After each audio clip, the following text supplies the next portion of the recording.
Welcome back to the channel. இன்னைக்கு நம்ம எஸ்கேனோடைய Madrasi, Parasakthi, SK24 3 படத்துடைய அப்டேட்ஸ் தான் இந்த வீடியோவில் பார்க்க போகிறோம். இதிலும் ஃபஸ்ட்டு பார்க்க போகிறது மதராசி. இந்த ஒரு படம் 100 கோடி வரைக்கும் கலெக்ட் பண்ணியிருக்கு அப்படின்னு சொல்லி படக்குழு ஆஃபீஸில் அனௌன்ஸ் பண்ணிக்கிட்டாங்க. ஆனால் இந்த ஒரு படம் தமிழ்நாட்டில் மட்டுமே இன்றைக்கும் இதோடைய அட்வான்ஸ் புக்கிங் அப்படின்னு நல்லாவே போயிட்டு இருக்கு அப்படின்னு தான் சொல்லி ஆகணும். ஸோ இந்த ஒரு படம் இது வரைக்கும் தமிழ்நாட்டில் மட்டுமே 59 கோடி வரைக்கும் கலெக்ட் பண்ணியிருக்கு. இதோடைய ஃபைனல் ரன் அப்படின்னு நம்ம வீட்டு பிள்ளைக்கு ஈக்குவலாக முடியும் நம்ம எதிர்பார்க்கலாம்.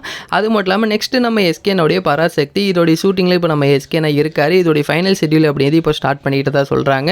இதோடைய 90% ஷூட்டிங் அப்படிங்கிறது கம்ப்ளீட் ஆயிடுச்சு. இப்போ நம்ம எஸ்கேனோடைய போர்ஷன்ஸ் ஃபுல்லாக கம்ப்ளீட் பண்ணதுக்கப்புறமா நெக்ஸ்ட்டு நம்ம எஸ்கேனா SK24 இதோடைய ஷூட்டிங் அப்படின்னு ஸ்டார்ட் பண்ணிடுவாங்க. SK24 பொறுத்த வரைக்கும் இது வந்து ஒரு அனௌன்ஸ்மெண்ட் வீடியோவாக ரிலீஸ் பண்ணுவாங்க அப்படி மாதிரியும் சொல்லியிருக்காங்க. ஆல்ரெடி இதோட டைட்டில் வந்து பாஸ் அப்படி மாதிரியும் சொல்லிக்கிட்டு இருக்காங்க. இந்த ஒரு படத்தில் ஹீரோயின் யார் அப்படிங்கிற ஒரு கேள்வி வரும்போது ராஷ்மிகா மந்தனா தான் நடிக்க போகிறாங்க அப்படி மாதிரியும் சொல்லிக்கிட்டு இருக்காங்க. இதோடைய அஃபீஷியல் அனௌன்ஸ்மெண்ட் இன்னும் கொஞ்சம் நாளில் வரப்போகுது அப்படின்னால வெயிட் பண்ணி பார்த்து தெரிஞ்சுக்கலாம். இது மட்டும் இல்லாமல் பராசக்தி இந்த ஒரு படத்தையே டான் பிக்சர்ஸ் தயாரிக்கிறாங்க. இதோடைய சேட்டலைட் ரைட்ஸ் அப்படிங்கிறது கலைஞர் டிவிக்கு போயிருக்கு அப்படி மாதிரி சொல்கிறாங்க. ஆல்ரெடி டான் படத்தோடைய சேட்டலைட்டும் அவங்க தான் வாங்கியிருந்தாங்க.